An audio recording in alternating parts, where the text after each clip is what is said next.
Трудова инспекција во Штипска Баргала и Каменички текстил констатирала прекршување на работничките права. Во двете фабрики, едната за производство на чевли, а другата за облека, инспекторите влегле по пријава од Хелсиншкиот комитет за заштита на човековите права.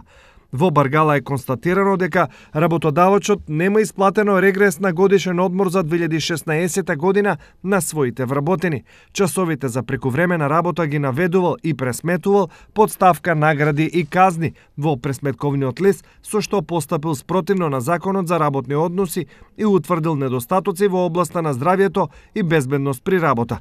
Во текстил пак, по извршениот инспекцијски надзор и земените изјави од вработените, државниот инспектор на труд со решение утврдил повреда на одредбите од Законот за работни односи во начинот на исплата на плата од страна на работодавачот.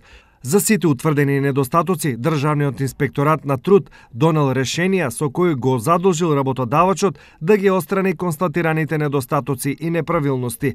Од Хелсиншкиот комитет ги поздравуваат ваквите решенија на Државниот инспекторат на труд и апелираат работодавачите да постапат по истите. Оттаму потенцираат дека ќе продолжат да ги следат овие случаи и да мониторираат дали работодавачите ќе постапат по сите решенија за отстранување на неправилности и недостатоците.